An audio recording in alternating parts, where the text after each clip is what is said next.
Yun, magandang araw po sa inyong lahat mga tol. Sana po walang broken hearted ngayon. Happy Valentine's Day po. Ngayon po ay February 14, 2026. Pero hindi po tungkol sa puso ang pag-uusapan po natin. Kung hindi po sa kasong kinakaharap nito pong si dating Pangulong Rodrigo Duterte for crimes against humanity diyan po sa International Criminal Court sa Hague, Netherlands.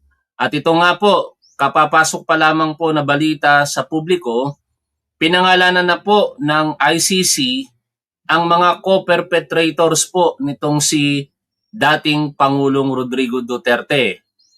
At sino-sino sila?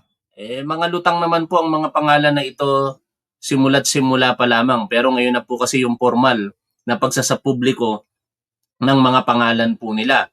Yung isa po rito, yung nagtatago na dahil po sa chismis na meron na po siyang warrant of arrest. Wala pong iba kung hindi si Senador Ronald De La Rosa. Ayon po dito sa balita ng DZMM Teleradyo, Flash Report, inilabas ng International Criminal Court ang mga detalye ng mga kasong o ng kasong crimes against humanity laban kay dating Pangulong Rodrigo Duterte. Pinangalanan din bilang co-perpetrators sina Senator Ronald De La Rosa, Senator Bongo at ilang dating hepe ng PNP habang nagsumite ang prosekusyon ng karagdagang ebidensya. Sino-sino po ang mga personalidad na kasama pa nina Senators Bongo at Ronald De La Rosa? Basahin po natin related to that ang post ni Attorney Cristina Conti, ang Assistant to Counsel sa ICC. Ito po yung kanyang post almost an hour ago. ICC update. The Office of the Prosecutor has uploaded a lesser redacted version of the document containing the charges or yung kaparehas po ng information dito po sa atin, which shows the names of co-perpetrators of Rodrigo Duterte. By the way, baka mga baguhan pa lamang kayo sa termino na information. Ang information po, para na rin sa kalinawan po ng lahat, yung binanggit po dito ni Atty. Cristina Conti comparing sa Pilipinas, ito po yung papel na makikita po ninyo kapag ka meron pong inaakusahan na personalidad sa korte. Nakasulat po doon sa papel, information. As in information talaga. Pero ang pinapapalooban po ng information po na yon ay yung mismong sakdal. Halimbawa, on or about or sometime on blah blah blah sa lugar, tapos pangalan, kung paano po ginawa ang krimen at sa jurisdiction po ng korte sa ganitong lugar. O ganun po yun, ano? Yun po yung tinatawag na information. Pero dito po sa ICC, ang tawag po nila document containing the charges. No, para po kahit paano madagdagan yung ating pong impormasyon na kinakailangang malaman sa usapin pong ito. We've seen the DCC before. It was filed in July 2025 but only made public in September, ayon po kay Cristina Conti. But this is the first time significant details have been disclosed. The list of named co-perpetrators of killings in the war on drugs are policemen and close associates from Davao. Eto na po, basahin po natin yung mismong dokumento mula po sa ICC. Nangunguna po sa listahan, Ronald Bato de la Rosa, mayoral period, Chief of Davao City Police from January 2012 to October 2013.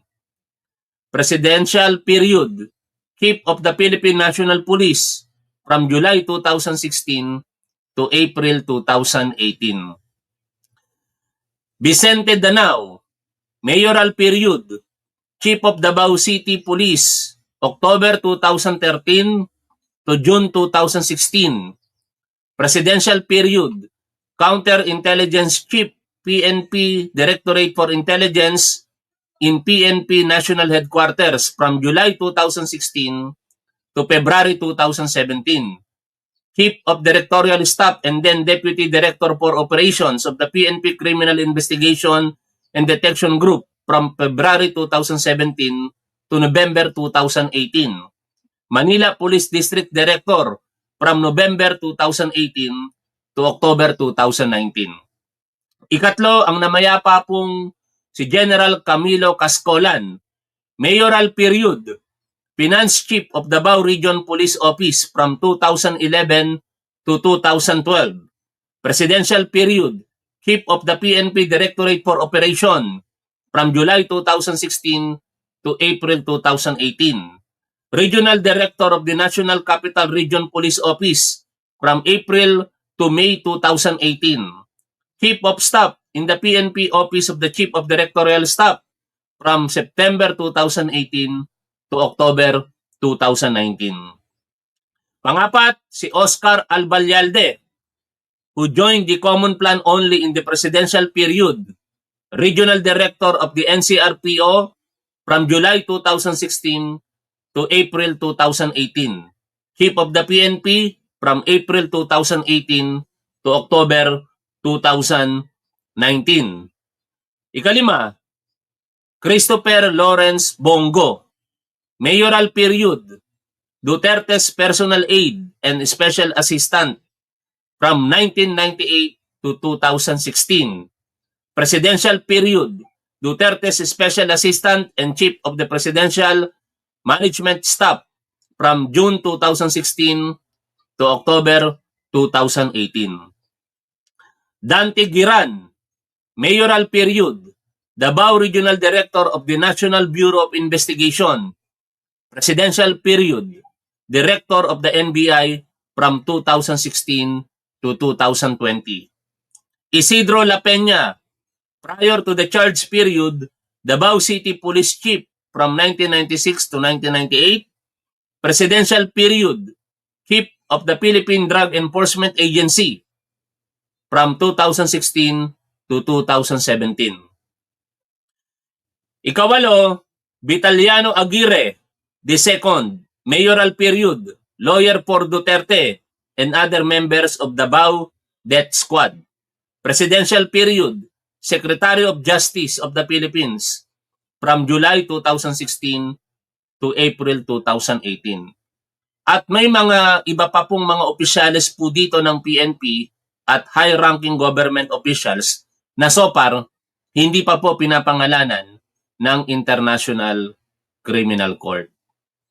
Saan nahahantong ang pagpapangalan sa kanila?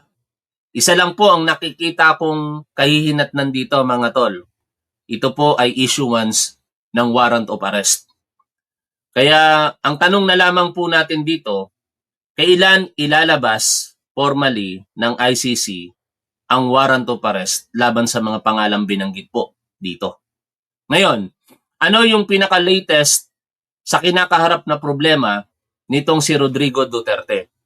Ayon po sa balita ng Brigada News FM Manila Post, nanindigan ang International Criminal Court na malawak umano ang plano ni dating Pangulong Rodrigo Duterte na i-neutralize ang mga pinaghihinalaang kriminal sa bansa mula 2011 hanggang 2019.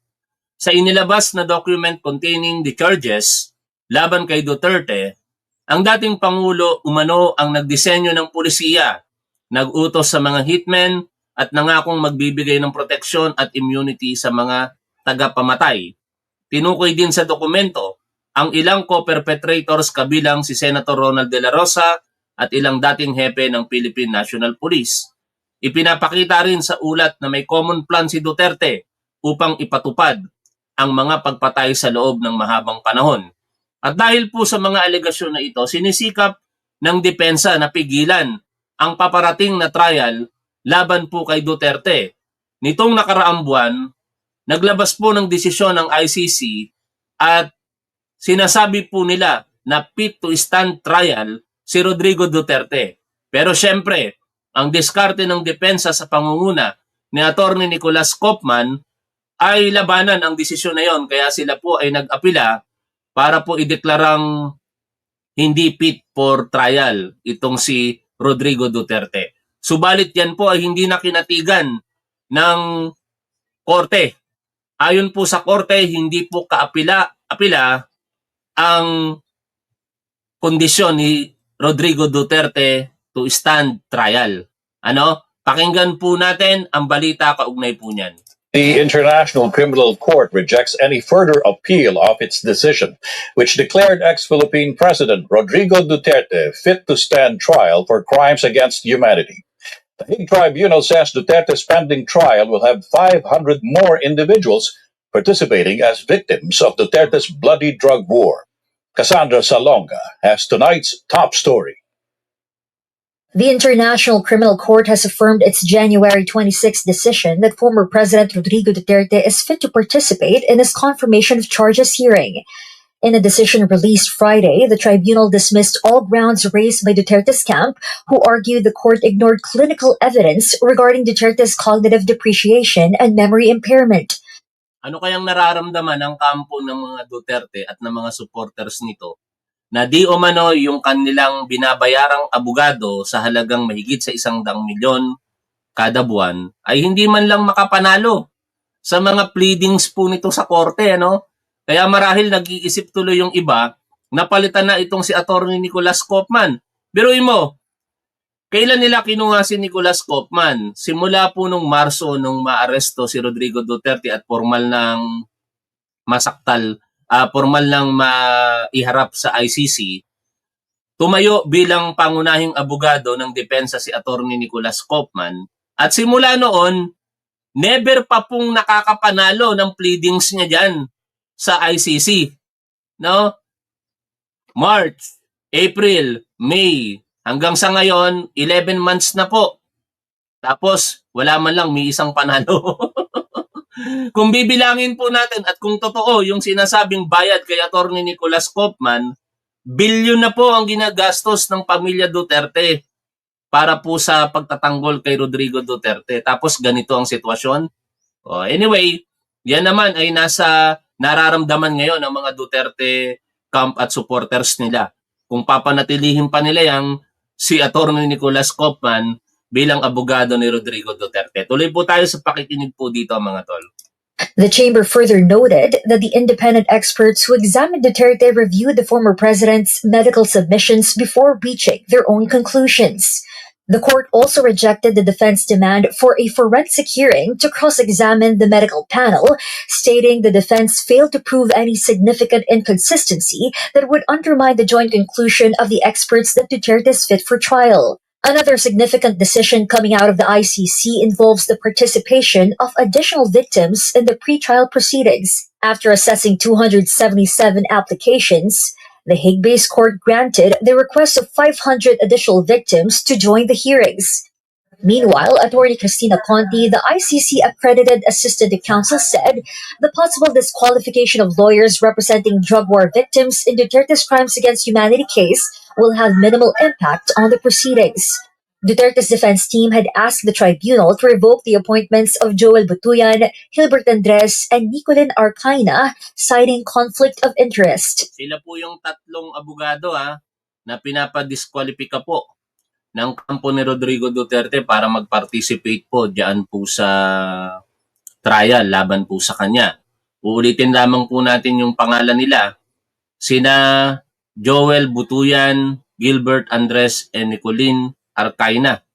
Ang ayaw po ng mga Duterte o ng kampo nila na magrepresenta para sa mga biktima laban po sa kaso ni Rodrigo Duterte or yung crimes against humanity.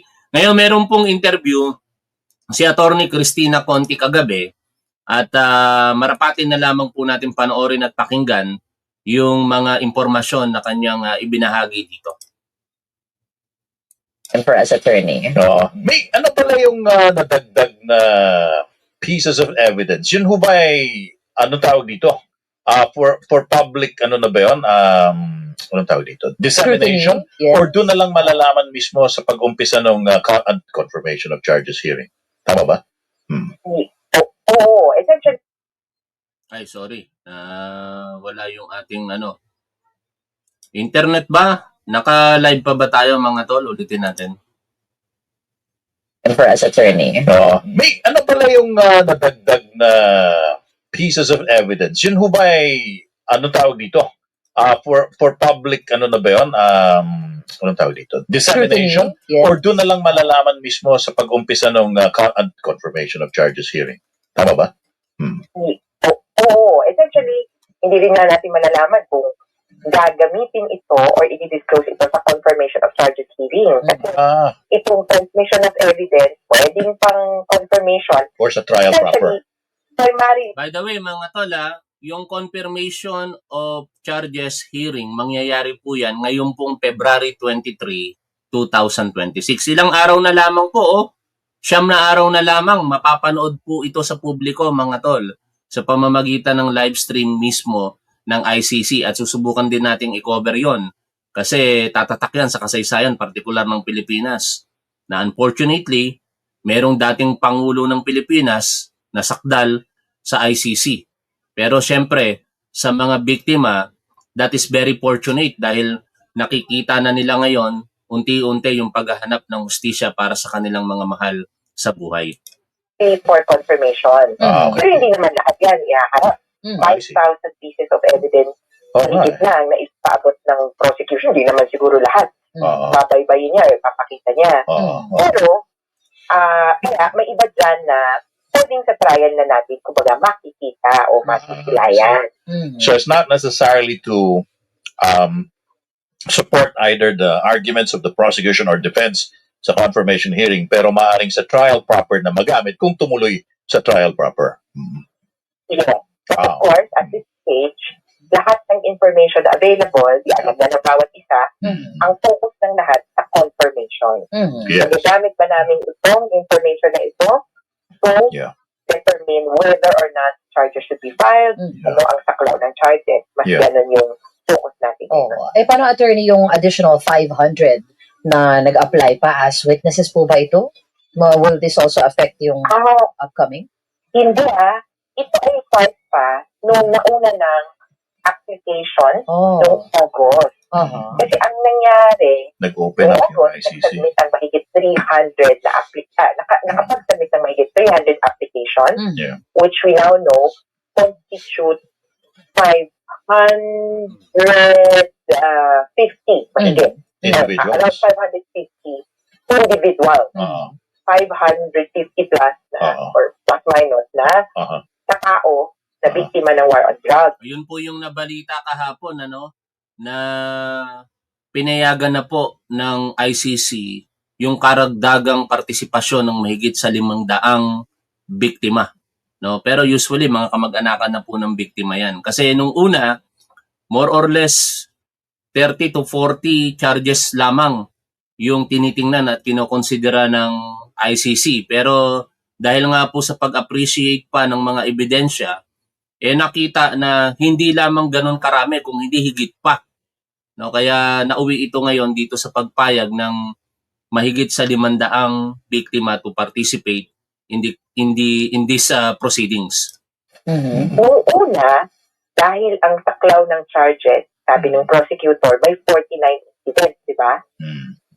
Kasi itong prosecutor, panggulo Sabi kasi ng prosecutor, 49 incidents pa lang muna yung pag-uusapan namin.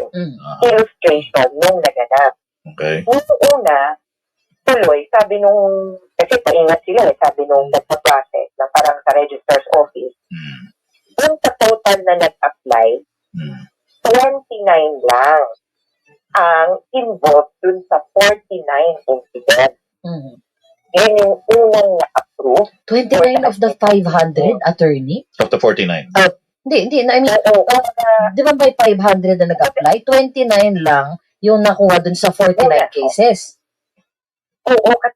Hindi nakikinig tong isang reporter. 49 yung unang mga charges. 29 lang doon yung na-appreciate. Pero in addition to that, nagkaroon na ng additional 500 participating victims. Ibig sabihin, meron ng 500, more than 500 na situation na tinitingnan ang ICC para isama doon po sa kasong crimes against humanity dito po kay Rodrigo Duterte at yung mga co-perpetrators na pinangalanan na po nila? Kasi parang hindi din, kasi din natin alam po ano yung 49 cases, kaya yung ibang victim, o pa naman hindi po ako pasa dyan, ano ba, ay gano'n, di ba? Kaya nag-aalangan yung mga tao. Later on, nung nagpa-clarify kami, sabi namin, hindi naman siguro 49 incidents lang yung kaso. Di ba kasama yung thousands others? So sabi ni prosecutor, ay oo nga, tama kayo.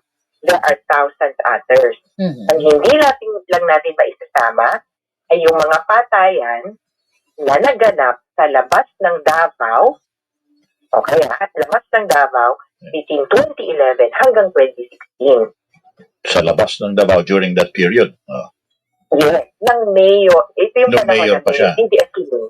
Mayor si Duterte sa Davao or vice mayor. Yeah. Meaning, kung what if nagkaroon ng war on drug killings or drug-related killings sa Ilocos noong 2012, sabi nila, mukhang labas ito sa saklaw ng charges, hindi natin ito maiko-connecta kay Duterte, sa DDS niya. Okay. Parang ganon. Yes. May namatay sa Metro Manila, sa Caloocan, noong 2013 or 2014, ganyan. Baka hindi pa ito maidikit dun sa war on drugs, quote-unquote, na attributed kay Duterte. So, yun lang Kasi yung hindi pa siya sabi presidente, no? ng prosecutor. So, ang malinaw, sabi nila, malinaw, ang pwedeng mag-apply or ang pwedeng victims ay yung namatay, pinatay, from 2011 to 2016 in Davao, the Davao area, then 2016 to 2019, pwede na nationwide, na related sa war on drugs lahat to. Ngayon, ang tanong sa akin dito, mga tol, may mga period covered, di ba? Katulad nung panunungkulan bilang mayor o bilang hepe ng Davao City nitong si De La Rosa from 2011 to 2012. At alam naman natin ng mga panahong iyon, ang nakaupong mayor doon, si Sara Duterte. Di ba? I-correct niyo ako mga tol kung mali ako hindi, si Rodrigo Duterte yata. Sino ba ang mayor? Tingnan niya natin. Sino mayor ng Davao from 2010 to 2013? Si Sara Duterte. No, tama. Tapos dito, sa period covered, kung saan inaakusahan si Ronald De La Rosa, siya ay Chief of Police ng Davao City noong January 2012 to October 2013. Panahon ito ng pagiging mayor ni Sara Duterte, mga tol. Ang tanong, bagamat wala pa sa mga pinangalanan ang pangalang Sara Duterte, makakasama kaya si Sara Duterte? Kasi basically, ang may pananagutan dito sa peace and order, kung sakaling may mga ganyan, yung mayor. Di ba? Nagtatanong lang ako, mga tol. Hindi ko sinasabing makakasama dyan si Sara Duterte. In fact, sa pahayag ni dating Senador Antonio Trillanes, unfortunately, wala daw pong mga ebidensya na magtuturo kay Sara Duterte maliban lamang po doon sa pahayag ni dating pulis na si Arturo Las Cañas. Na ayon kay Arturo Las Cañas, which is parang nakalinya dito sa dokumento na binasa po natin, nung panahon ng panunungkulan bilang mayor ni Sara Duterte, ayon sa kanya, ayon kay Las Cañas, ito daw po ang nag-utos kay Ronald De La Rosa para ipatupad yung Oplan Tukhang, kung saan ayon kay Las Cañas, yung mga napaghihinalaang kriminal ay dinudukot at nawawala na lamang, pero sinasabi ni Las Cañas na ito po'y pinapatay at ibinabaon na lamang kung saan-saan. Yan ay katanungan lamang natin. Posible kaya na masama sa crimes against humanity si Sara Duterte eventually mapangalanan ng ICC bilang co-perpetrators? Tingnan natin sa hinaharap.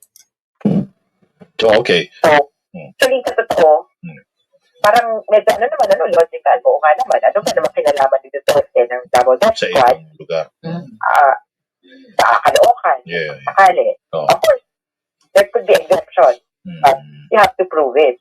Kaya, yung nag-apply na 300 application form Mhm. na constituting about 500 people mahigit. Mhm. Sinulit-ulit ng ICC. Sabi nila, sige nga, teka, i-process na natin with this instruction na hindi lang pala 49 incidents yung pinag-uusapan.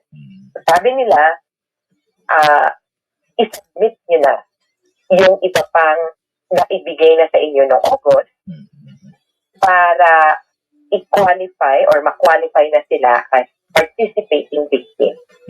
Ewan ko kung aabot for February 23 or maybe later in life. Okay. Ito mo bang dami ng mga bilang na Yan, maliwanag na may posibilidad na dumami pa yung kinakaharap na charges nitong si Rodrigo Duterte. Kasi so far, yung confirm talaga, o rather, yung isasakdal siya kung saan yun nga ay mangyayari sa February 23 ay 29, no, out of doon sa 49. Pero dahil nga po dumami, mahigit sa 500 na ang pinayagan ng ICC to participate, baka mahigit pa dyan sa 29 ang kinalaunan kakaharaping mga charges nitong si Rodrigo Duterte. Ngayon, merong isa pang interview dito kay Attorney Conti about the Duterte's confirmation of charges hearing na nakaset nga po sa February 23. Panoorin at pakinggan po natin ito, mga tol. We get updates on these developments from ICC Assistant to Counsel Attorney Cristina Conti. Welcome once again to the big story, Attorney. Good evening. Yes, good evening. Good evening, ladies. Now let's focus on the 500 that the court just approved to participate in the case. How were they chosen and how important are they? Well, the ICC registry asked victims to submit their applications by August last year, 2025. We submitted as many as we can, including victims who had been very eager to participate since day one. But of course, there are others who would prefer to, at that point of the application, who would prefer to have seen the charges. If you recall, the charges were only disclosed to the public by September, right before the scheduled confirmation of charges hearing then. So at that point, we were kind of blind as to what exactly the scope of the charges were. So these 500, or they were in these 500 individuals submitted 300 application forms. These application forms were vetted. Initially, the charges included or mentioned 49 incidents. So from one point of view, it would appear as if all these crimes are consolidated, are concentrated on 49 incidents only. And initially, only 29 were considered, 29 individuals were considered to be part of the quote-unquote charges. Now that the court and the prosecutor, initially the prosecutor and then the court, clarified that, oh no, the 49 are only emblematic cases. They're only a sampling of the killings, and we're going to include thousands others. The rest of the applications, the rest of the applicants were admitted. And that is along particular guidelines. For example, one, could you show the relation of the killing of the incident to the war on drugs? Two, could you show that the killing happened in particularly Davao between 2011 until 2016 and nationwide from 2016 to 2019? And could you show the injury that was caused to your family? And Maliwanag po, ano? Dalawang circumstansya ang tinitingnan po dito eh. Isang local na nangyari nga sa Davao. Ito yung mga panahon na hindi pa presidente si Rodrigo Duterte. Ibig sabihin, ang mga biktima ay doon napatay o kung anumang mga paglabag sa kanilang karapatan ang ginawa. Pero sa usapin po ng pagiging presidente ni Rodrigo Duterte, ito po ay para sa buong Pilipinas na. At tingin ko doon dadami yung charges laban po kay Rodrigo Duterte. Kasi we all know for a fact na sa bawat lugar dito sa Pilipinas, kung kayo po ay nandito sa Pilipinas nakatira, siguro noong mga panahong ang namumuno bilang Pangulo ay si Rodrigo Duterte. Lagi tayong may nababalitaan sa ating mga lugar. Dito sa Pasig, sa Marikina, sa Manila, San Juan, Mandaluyong, Makati, at sa iba't ibang pang parte ng NCR at sa iba pang mga probinsya at regions, kaliwat kanan po ang napapatay, kaliwat kanan po ang nanlalaban sa ating mga kapulisan. At tingin ko, yun ang magpaparami ng mga kaso dito kay Rodrigo Duterte. O, titingnan natin yan kasi lahat naman ito mga tol, malalaman natin eventually kapag gumulong na yung proseso. At yan ay magsisimula o magpapatuloy sa February 23 during confirmation of charges dito kay Rodrigo Duterte. It was a wide range of injuries, which range from, of course, psychological trauma up to financial losses and setbacks. They were also asked to provide the names. First, they were asked to provide possible reparation mechanisms that they were willing to accept. And they were also asked at that time to provide the names of the legal representatives that they wanted to be appointed. Mhm. So this is indeed welcome news. But does this mean those others, it doesn't exclude others who haven't yet applied? Eventually, they can apply? Oy, by Yes, the way, mga tol, they- bago tayo magkalimutan, huwag niyo po sanang kalilimutang mag-like, ano? Meron tayong nanonood na 387 sa isa po nating YouTube channel. Like po tayo, no? Pero salamat sa 600 plus at 90 plus na manonood po natin across our channel and pages, ano? Maraming salamat. Like po tayo mga tol. Malaki po maitutulong yan kay Top 1. Salamat po sa mga nagla-like. the application for victims' participation will go on until actually the end of trial. You could still sign up after, say, Duterte has been May nag-send pa ng super sticker. Maraming salamat po sa inyo at Trinity. Sa inyo pong $6.99, ano? Blessed Saturday, Top 1, and mga Kapi BBM. And Happy Hearts Day po, Happy Valentine's Day kay Top Wife. Happy Valentine's Day, dear. I love you. O sa mga nagdiriwang po dyan ng araw ng mga puso, sana maging masaya po ang inyong araw na ito. Kami, konting ipit muna ng sinturon, pero baka lumabas kami mamaya, kumain na lang sa labas, ano? Pero sana walang broken-hearted ngayon, ano? Kasi yun ang isa sa maisingit ko lang ito, pinakamalungkot na bagay kapag araw po ng puso tapos broken-hearted ka. Sorry baka may mga broken-hearted dyan, pero sana wala. Oy, meron din nag-send ng stars sa ating Facebook. Si Ramil Ventura, maraming salamat po sa inyong 50 stars. convicted, because at that point reparations will be issued or will be received by the victims. I do note though that there were 18 application forms that were excluded. But I would say they were excluded not because they were not victims of the war on drugs, not because they did not sustain injury, or not because they did not submit IDs. I mean, all of these mothers, all of these families were fantastic in their application forms. They submitted whatever they could. But there were a few who applied, but the killings happened outside of the scope, but still within the term of Duterte. If we remember, we left the ICC by 2019, March 16th. And so killings after that will not be qualified. And the victims of these deaths, Yun lang, ano? After 2019, dahil nga hindi na tayo miyembro ng ICC, yung mga biktima ng crimes against humanity, hindi na pwede. Pero kung ako naman sa mga biktima noong 2019 o pamilya nila hanggang 2022, total, ang ating gobyerno naman po ay gumagalang sa due process and rule of law.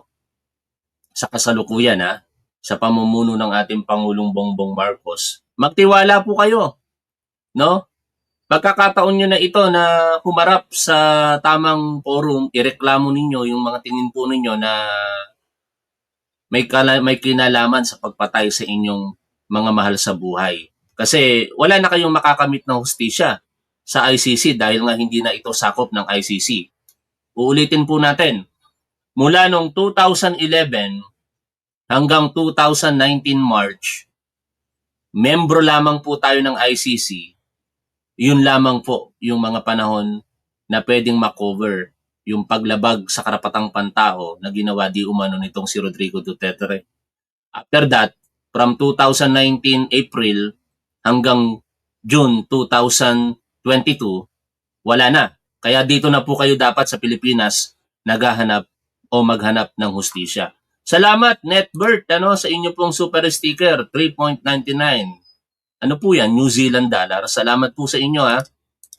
After on the second half of Duterte's term would technically not be considered victims in this case. So they can go to the state for redress Tama. eventually. Tama. They could. That's one thing that we hope for. But there's another possibility that the ICC could consider collective reparations. And it's one thing that we're trying to figure out in this case, because the effects of the war on drugs are so massive that you cannot just encapsulate and say that, oh, here's some money that would be enough to repair your life. I mean, there were a lot of types of injury that were caused to victims. So we're hoping that the ICC also considers that, such as socioeconomic projects, such as community projects, memorialization, and the like. All right, now let's go to the confirmation of charges hearing, which will begin on the 23rd. We expect this to run for several days, not just one day. Yes, sense. It will go on for 4 days, but I think it would just be essentially it's 3 hours each day for 4 days. So essentially it's half a day if it were to be continuous. It's just that they needed to put in a lot of breaks to consider Duterte's condition. It seems as if 4 na araw pala, no? 3 oras kada araw. February 23 magsisimula. Nako. Gaano kaya karami ang manonood sa live stream ng ICC? Tapos sasabayan pa ng mainstream media at naming mga vloggers, no? Kaya tingin ko maganda naman ito para kay Duterte kung tutuusin, mga tol, eh. Kasi kung talagang walang kasalanan si Rodrigo Duterte, I believe mag-agree kayo sa sasabihin ko na ito, mapapawalang sala siya dyan. Pero unfortunately, para sa kanila at sa mga supporter niya, kung malakas ang ebidensya laban sa kanya, baka dyan na po siya mamatay sa kulungan, ano? Ang edad ni Rodrigo Duterte mag-81 na ngayong March 2026. Ang pinakamababang kaparusahan na maaaring maihatol sa kanya rito, 30 taon eh. Mabubuhay kaya si Rodrigo Duterte ng ganong katagal? Tapos, before na mahatulan, ang pinakamababa na paglilitis, panahon ng paglilitis, baka abutin po ito ng hindi bababa sa 5 taon eh. Kaya probably, either acquittal or conviction, ang edad ni Rodrigo Duterte ay 85 years old at least.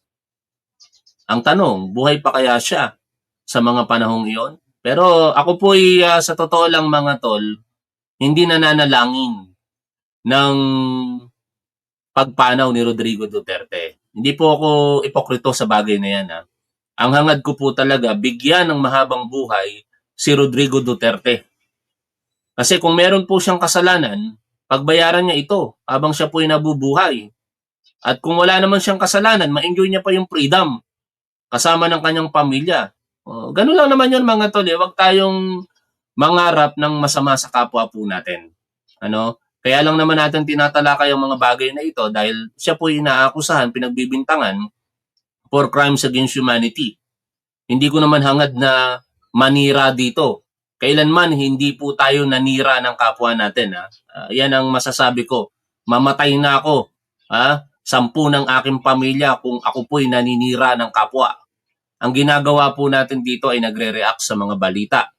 At kung nasasaktan sila at sa tingin nila, nasisiraan ang iniidolo nila, wala tayong magagawa sapagkat yun po yung isinasaad ng mga balita. Maraming salamat, Rosalina Green, at sa lahat po ng ating mga manonood, maraming salamat sa inyo, mga tol. Shout out po sa inyong lahat. he is not able to sit for long periods of time, or I guess to concentrate maybe for long periods of time. And so the hearings are scheduled so that there's 1 hour, we start 1 hour from 10 o'clock on the 23rd. We take a quick break. There's another session. Makasingit lamang, total, alam naman natin yung mga bagay na yan. No? Kaya ako mga tol, kahit ka-PBBM natin, na mga kapwa natin vlogger, o yung mga ka-friend ko sa Facebook, tapos nakikita ko na parang for the views o kung ano man ang dahilan nila, nangaasar lamang, pero mali yung impormasyon na ibinabahagi nila. Lalong-lalo na yung mga malapit sa akin. Ino-call out ko privately. Sinasabihan ko, tol, yung impormasyon na ibinahagi mo, fake news yan. Hindi yan tama, no? May mga tumatanggap ng suggestion natin dahil nga malapit sa atin, meron namang nagmamatigas. Ang sasabihin lang nila, hindi, gumaganti lamang ako. Kasi lintik sila magpakalat ng fake news. Mali po yun, ano? Kung kayo man ay makapanood nitong sinasabi ko ngayon, nagiging prangka lamang po ako sa inyo. Huwag po natin gayahin ang mga bagay na mali na ginagawa po ng mga kalaban natin sa politika. Kasi kung ganun lang din tayo, wala po tayong pinagkaiba sa kanila. Galit na galit tayo sa fake news. Ayaw na ayaw natin pinipake news si Pangulong Bongbong Marcos. Tapos gagawa tayo ng fake news para lamang asarin ang mga Duterte o mga supporters nila. Wala po tayong pinagkaiba pagka ganun. Ito naman ay sa loobin ko lamang. Kung ayaw ninyong pakinggan, nasa sa inyo yan, karapatan nyo yan.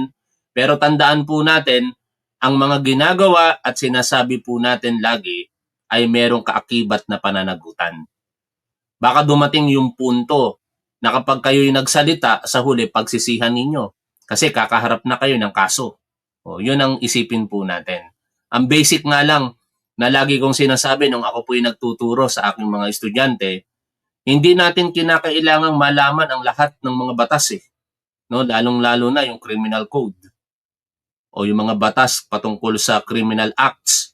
Simple lang naman ang pamantayan. Huwag mong gagawin sa kapwa mo ang mga bagay na ayaw mong gawin sa'yo. Kasi the moment na ginawa mo yon sa kapwa mo, meron ka definitely malalabag na batas.